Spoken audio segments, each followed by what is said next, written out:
Dia, tudo bem com vocês? Espero que todos estejam bem, né? Nós que estamos retornando para mais uma semana de aula e nós vamos então aí dar início à parte da aula 10, né? E o capítulo 9, na verdade, então a aula 9 nós já encerramos. Importante a gente reforçar que tem as atividades no final do capítulo. Vocês já sabem que essas atividades elas devem ser feitas, né? Para posterior controle de notas. Então, peço que vocês elaborem, vocês podem me encaminhar essas atividades através dos grupos de vocês, não tem problema nenhum, pode me chamar, né, que eu estou recebendo essas atividades, ok? Combinado? Então, como é que funciona? Ao final de cada capítulo, resolução das atividades e vocês me encaminhem, então, essas atividades, ok? Vamos lá, então. Aula 10, geomorfologia, agentes internos e agentes externos do relevo, né? Cuiabá, 25 de maio, professora Rafael, disciplina de Geografia. Seguimos, então. Pessoal, o nosso relevo, né, a característica desse relevo, ele recebe essas duas denominações, agentes que são exógenos e agentes que são endógenos, né? E aí, dentro dessa organização, nós vamos ter vários tipos de agentes que vão acabar influenciando na formação de todo o nosso relevo, ok? Então, a gente tem aqui, né, essas imagens mostram para a gente aqui tanto ações aí de agentes que são internos, né, como por exemplo o vulcanismo, o tectonismo de placas, que vai ali acabar ocasionando a questão de terremotos, né? Nós temos, por exemplo, nessas duas imagens, a ação eólica do vento, então ela entra ali como um agente que ele é externo, né? Ou exógenos, e são vários, e a gente vai trabalhar cada um deles aí nas próximas aulas, tá? Só que antes disso, só para a gente compreender, nós tivemos um período, então, da deriva continental, né? Aqui para vocês, no material do SAS, aparece como a dança dos continentes, né? Que foi uma teoria que ela foi criada por um meteorologista alemão, no caso ali o Alfred Wegener, né? Na qual ele vai afirmar que aproximadamente 200 milhões de anos atrás não existia essa separação entre os continentes, né? Ou seja, havia uma única massa continental chamada ali basicamente de Pangeia, né? E um único oceano, Pantalácia. Então, essa era a característica ali que nós tínhamos nesse período antes da deriva dos continentes, né? Ou antes da deriva continental. Depois de milhões de anos, houve a fragmentação surgindo dois megacontinentes, chamados de Laurásia e Gondwana. A partir daí, os continentes foram se movendo e se adequando, então, às configurações que nós temos atualmente, certo? E aí, essa imagem está na apostila de vocês, né? Fiz ali o recorte para cá para a gente analisar um pouco melhor. Então, tem lá, vocês podem procurar essa informação, né? A dança dos continentes, processo de deslocamento de terras que resultou na formação dos atuais continentes. Então, há cerca de 250 milhões de anos atrás, todos os continentes estavam ali reunidos em um único, chamado de Pangeia, nós já mencionamos. 200 milhões de anos atrás, a Pangeia começa a se partir no sentido leste-oeste, formando então dois subcontinentes, Laurásio e Gondwana, né? Há cerca de 135 milhões de anos atrás, nós temos fendas, que vão separar então a América do Sul, né? Vai separar o continente africano e também vai dar o surgimento ali ao continente, né, na parte da Índia, na verdade, né? E aí a gente tem então, iniciando aqui a formação dos oceanos Atlântico e Índico, certo? 65 milhões de anos atrás, a placa da Índia desloca-se em direção à Ásia atual. O choque entre os dois blocos forma as regiões elevadas do Himalaia e também do Tibete. Então, por isso que a gente tem essa formação dessas cadeias montanhosas nessas localidades, né? Atualmente, na atual configuração da Terra, a deriva ainda continua. A América do Sul, por exemplo, afasta-se da África cerca de 5 centímetros por ano, né? Então, atualmente ainda continua essa movimentação, obviamente. Essa movimentação, ela é bem lenta, né? Quase que imperceptível, a gente não consegue, né? Ter essa compreensão, mas afirma aqui para a gente que ainda continua acontecendo essa movimentação, ok? Aí aqui nós temos, né, essa característica dessa movimentação, perdão, os períodos que foram surgindo, né, a gente observa na imagem, então, todo esse afastamento, né, e aí a parte das características com a formação, então, de todos os continentes em si, ok? Seguimos, então, para o próximo, né? E nós vamos começar falando dos agentes endógenos, né? Vamos descrever cada um deles, ter aí, então, toda essa concepção de quem são eles, né? Os agentes internos são os grandes responsáveis pela disposição de algumas formas de relevo, como a formação de cadeias de montanha, as serras e os morros, né? E etc. Vai envolver aí vários. As principais formas de ação dos agentes internos são os movimentos internos, que são conhecidos como orogênese e a epirogênese. Então, quando se trata desses agentes endógenos, né, tem essa movimentação no interior da nossa placa tectônica, que nós vamos ter, então, ali a ocorrência desses dois movimentos. Movimentos ali de orogênese, né, e movimento, então, de epirogênese. São os dois que a gente vai encontrar. No caso da epirogênese, são os movimentos de deslocamento vertical do relevo. Então, esse relevo, né, ele faz esse movimento aqui vertical, né, chamado, então, de epirogênese. Quando esse movimento é de baixo para cima, né? De baixo para cima, nós temos então um soerguimento. Quando é realizado para baixo, essa é chamado então de subsidência, né? Então, isso dá a característica então da epirogênese em si, né?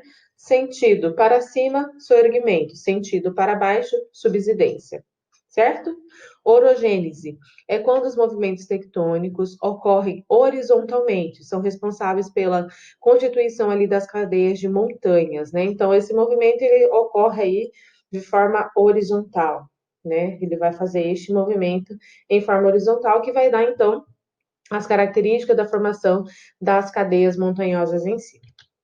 E aí nós temos também o vulcanismo, que faz parte desse processo dos movimentos, né, das características dos agentes endógenos em si, e aí a gente vai ter. O vulcanismo também pode ser considerado um agente interno, apesar da parte de suas ações acontecerem também na porção superior da superfície terrestre. O vulcanismo consiste no processo de ascensão do magma ou lava vulcânica para a superfície e acarreta na formação então dos planaltos basálticos, né? Então ele é responsável ali quando há esse processo de resfriamento de todo esse magma, vai formar então as características desses planaltos basálticos em si, certo? O vulcanismo, né? Atividade na qual o magma atinge a superfície por meio de um processo de convecção magmática. Então, lá no interior acontece ali essa convecção magmática e acaba, então, gerando essa característica do vulcanismo, né? E aí, para a gente entender um pouco melhor como é que isso acontece, nós temos essa câmara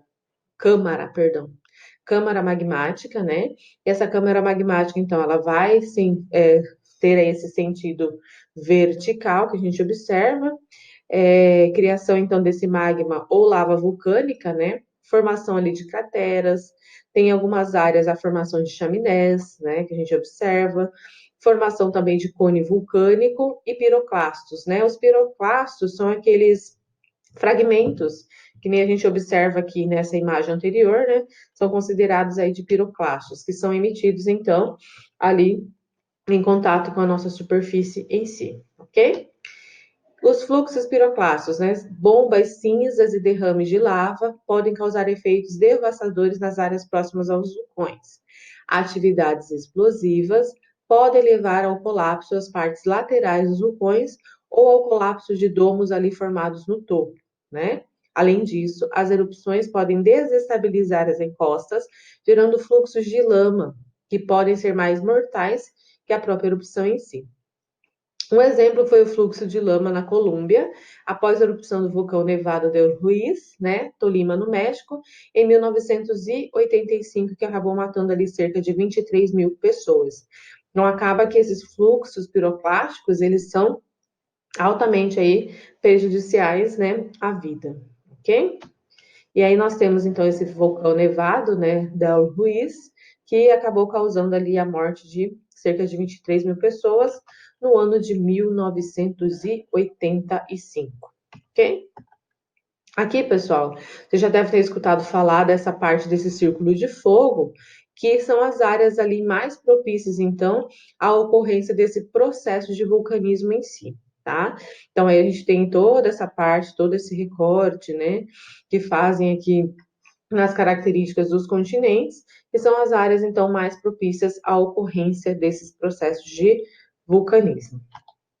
Aqui nós temos um exemplo, né, da ilha de Krakatoa, na Indonésia, uma ilha vulcânica com 3 cones situadas no Estreito de Sonda, entre as ilhas de Sumatra e Java. Explodiu numa das maiores explosões já registrada na história, afetando uma área de 770 mil quilômetros, né, no sudoeste ali asiático em si. Então, isso aqui acabou ali tendo uma interferência diretamente na formação do relevo dessa localidade, né? E aí nós temos então, antes da explosão, como é que era a formação desse relevo, né? Essa característica aqui dessas ilhas, a gente observa, né?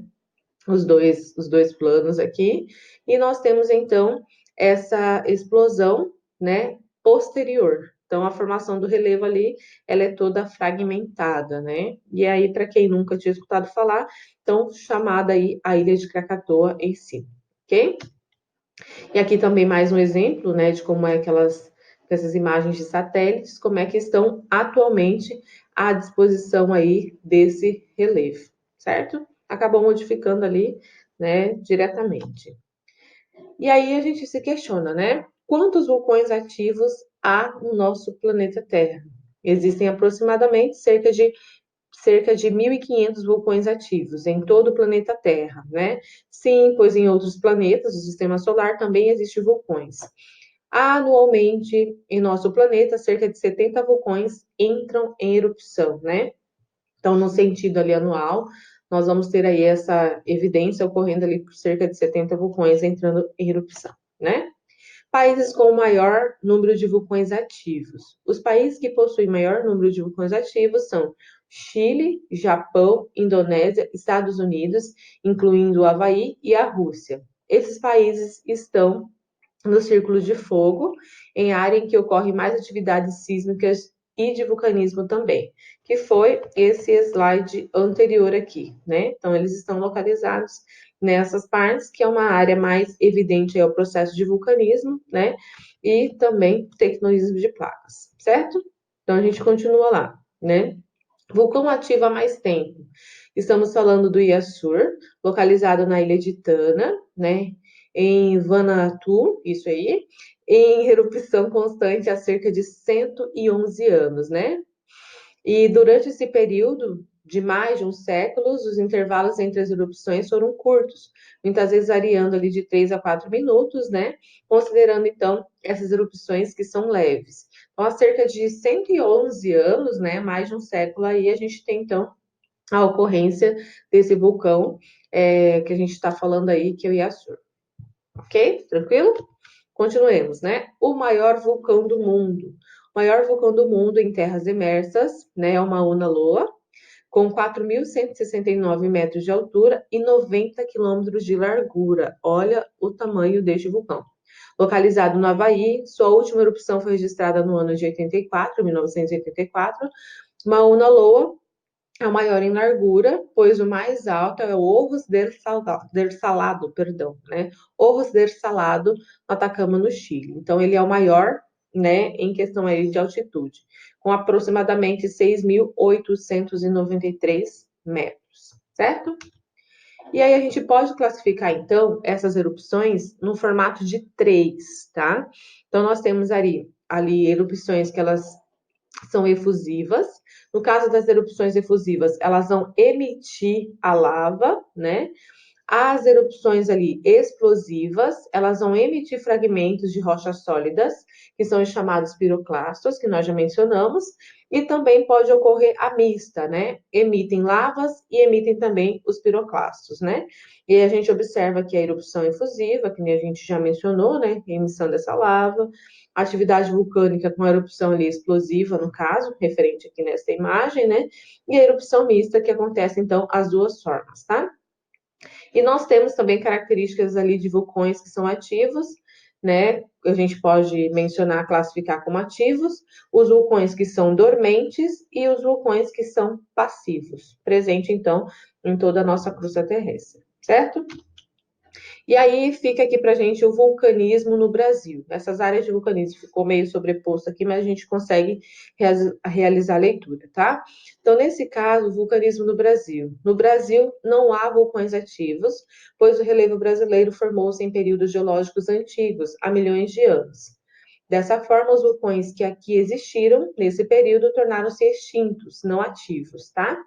E hoje em dia não causam nenhum tipo de transtorno como em outras áreas do mundo, onde essas erupções vulcânicas elas geram então vários prejuízos, né? Então aqui aparece para a gente essa justificativa porque dessa não ocorrência do processo de vulcanismo aqui no nosso território brasileiro, né? Por conta dessas formações, elas são antigas, né?